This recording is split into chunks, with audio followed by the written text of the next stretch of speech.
Ayan. Welcome uli sa aking munting YouTube channel, mga idol. Ito na naman tayo. Gagawa uli tayo ng pain para sa ating mangingisda at sa bagong gumagawa ng mga pain dyan. Ang gagawin natin ngayon, ito, galunggong or pulang buntot. Ayan. Ayan. Yan ang gagawin natin ngayon. Kung paano pagdiskarte at tamang paglagay ng mga materyales. Yan. Bago ko muna sisimulan yung aking gagawin, ipapakita ko muna sa inyo lahat ng mga materyales na gagamitin. Ito, UV resin, hard, UV light, extra violet, flashlight, hook, 16 gamitin natin BMC, at artificial eye fishing, and sticker fishing fish. Yan, crystalite. Yun. At ano pa, gunting. Yan, mga kailangan. Yun lang. Okay. Ang ginawa ko ay ito muna. Nagupit ako nito ng sticker. Yan. Bale, meron na akong ginupit. Ano, ang tamang paglagay niyan ay ganito. Yan. Bale, ginupit ko na yan. Yun, kabilaan. At pinagdikit ko na dito. Yun o. Dinikit ko na yan para hindi siya gagalaw at lumayo sa tamang posisyon niya. Ang gagawin natin ay ipapasok na natin ito kasi ito wala naman laman to sa taas. Yan. Ipapasok na natin tong kawil na to. Tingnan niyo maigi. Yun. Yung ilalim lang ang mayroong i-resin yan para hindi siya gumalaw at maglayo. Baba natin konti. Yan. Okay na siya. Pag nakita nyo okay na, saka nyo lalagyan ng UV resin yung taas muna para hindi siya lumayo at gumalaw.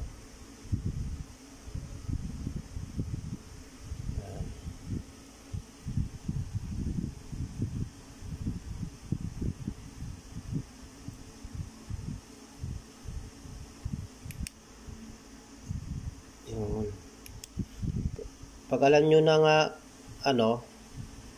okay na siya, saka nyo lalagyan lahat.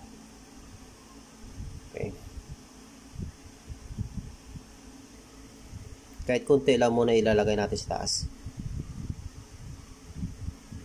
para hindi lang siya gumalaw at lumayo sa tamang direksyon niya. Yan. Yan o, kung nakikita nyo. Yan muna sa taas ang lalagay nyo.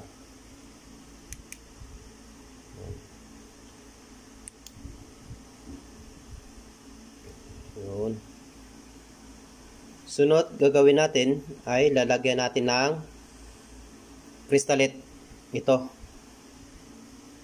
Yan. Yung taas niya. Ito. Yung taas niya ang lalagyan natin. Ang mix ko lang dito, ito. Yan, blue at itim. Bale, pinarias ko lang ang dami niyan.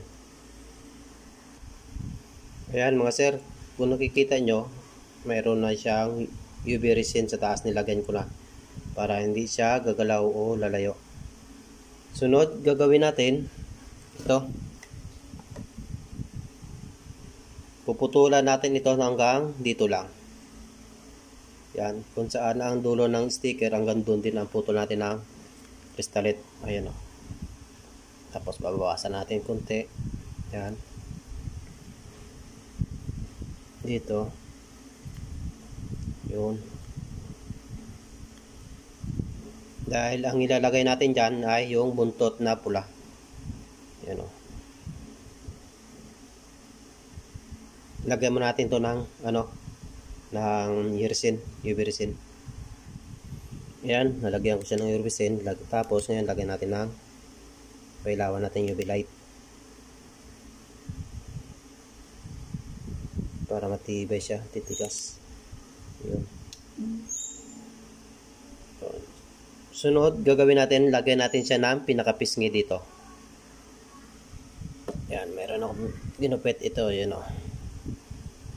Yan. Ilalagay natin yan dito sa ulo niya. Ayan o. Kabilaan, lagyan natin ng kabilaan yan. Ayan, mga sir. Nilagyan ko na siya ng pinakapisngi niya ng muka. Kahit magkakulay siya, pero nilagyan ko pa rin siya. Para medyo okay naman siya tingnan. Yan. Sunod, gagawin natin ay lagyan natin to ng mata. Ito, artificial eye. 5mm. Bali, 5mm nilagay ko dyan. O nga pala mga idol, ang purpose ng pagkagawa ko ng video na to, tutorial, para naman makatulong tayo sa ating mga mangingisda sa mandaragat at sa gustong gumawa din, at least alam na nila kung paano gagawin. At para makatulong din kayo sa akin, mag-subscribe na rin at mag-like and share para yun na rin ang maging tulong nyo para sa akin. Malaking bagay na yun sa akin. At pasalamat. Yun, lagyan natin ito ng UV resin para hindi siya gumalaw. Yun. Ganon din sa kabila. Kung okay na siya, kung nakikita nyo ang tamang posisyon ng mata sa ulo, at saka nyo lagyan ng UV resin para hindi siya gumalaw at maglayo o malaglag man. Sunod, gagawin natin mga idol, ito, dahil may butas ito konti, yan o. Yan. Ipapasok natin ito. Bali, nagawa na ako nito, nagmix na. Yan o. Ang ginawa ko dito ay tatlong kulay. White, orange, at red. Ang nilagay ko. Bali, minix ko na yan. At ito. Yan. Ipapasok natin hanggang dito. Yan. Ayan mga idol, kung nakikita nyo, may buntot na siya. Ayan. Ayusin lang natin ng konti. Kailangan di tayo mawala ng toothbrush. Yan ang ano natin. Kung sa sa buhok, pang ribbon, toothbrush. Ayan, para maging tuwid siya. Ngayon, gagawin natin, lagyan natin to dito konti ng resin, UV resin, at saka unti-unti natin papalaparin to, gaganyanin. Yan, ganun din sa baba, paganyan. Yan, ganyan yung tamang niya. Ayan po, kung nakikita nyo, ayan, parang pinalapad ko niya yung buntot niya. Medyo mahirap sa gawin, pero okay lang.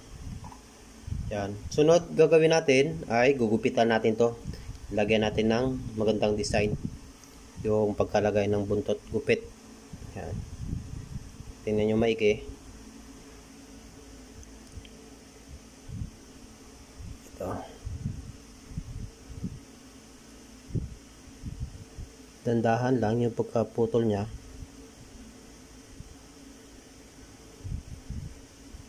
Yun. Kailangan makuha nyo ang tamang buntot ng pulang buntot. Utay-utay lang. Dandahan lang daw.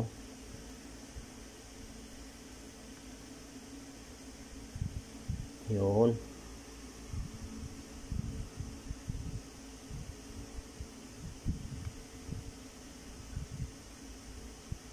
Yun.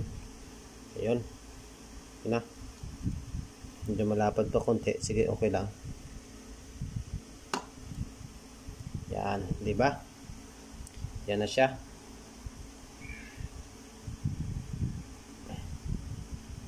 Medyo malapad ba konti. Babawasan natin.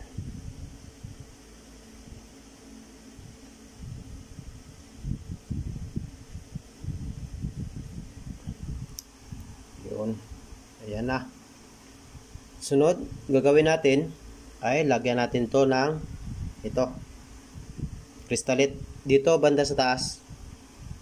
Yan o, dito. Lagayin din natin yan. Ayan sir, hindi ko pa nalagay ng UV light.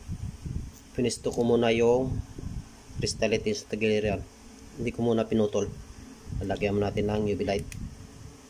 Pailawan natin para hindi na tanggal. Yan, hanggang dyan lang siya. Puputulan natin yung, kasi labis itong mahaba yung crystalite na ilagay natin. Puputulan natin yan. Yan. Medyo mahirap din ito gagawin mga idol, pero sige lang. Yun. Ganon din dito sa kabila. Lalagyan din natin yan. Yan, sa taas.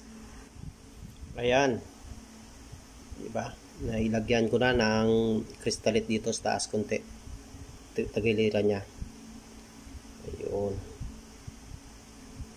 Wala pang UV resin. Payat pa siya. Tingnan nyo.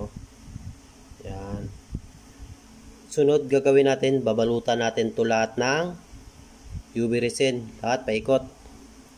Yan. Habang naglalagay kayo ng UV resin sa pagkatawan niya, huwag nyong hahawakan ang pinaglagay nyo ng UV resin. Lalabo siya. Papangit siya titingnan. Kailangan ang hawak nyo ay dito lang sa unahan at dito sa yan, baba.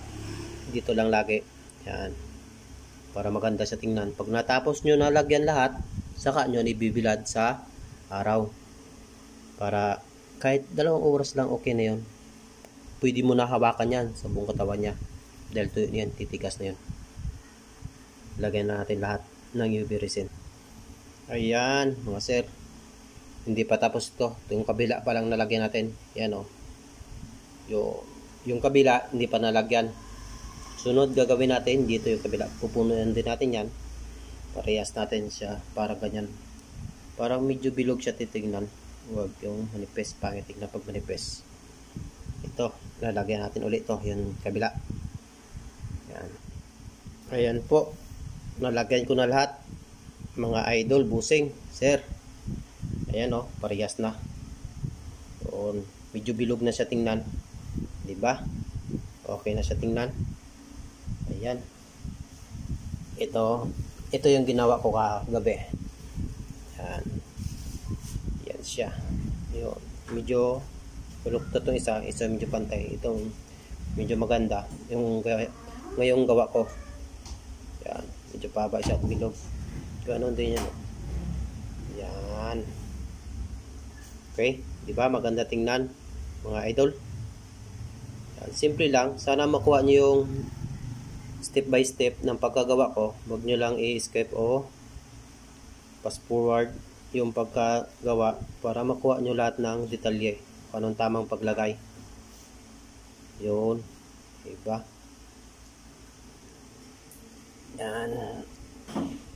Para marami naman tayo matulungan mangingisda sa gumagawa ng pain at sa bagong gumagawa ng pain dyan. Para makuha nyo din ang tamang paggawa. At sana mga idol, nakatulong ako sa inyo sa pamamagitan ng paggawa ng pain at tutorial. At bilang ganti nyo rin sa akin ay kahit mag-subscribe, like and share na. Malaking tulong na yun sa akin. So, andyan. Sunod gagawin natin mga idol ang paggawa ng hook. Ipapakita ko din at gagawa ako ng tutorial kung anong tamang gawa din ng hook. Stainless yung gagawin natin sa susunod yan o. Number 50 yan. 16, number 16 din ang gagawin natin. Yan. Gagawa din na tayo ng 16, 17, 15. Yan. Gagawa ko ng tutorial. Abangan nyo din. Yan. Maraming salamat mga idol. Huwag nyo kakalimutan mag-subscribe, like and share, comment para maging updated kayo sa aking mga video. Yan. At maraming salamat. God bless. Thank you.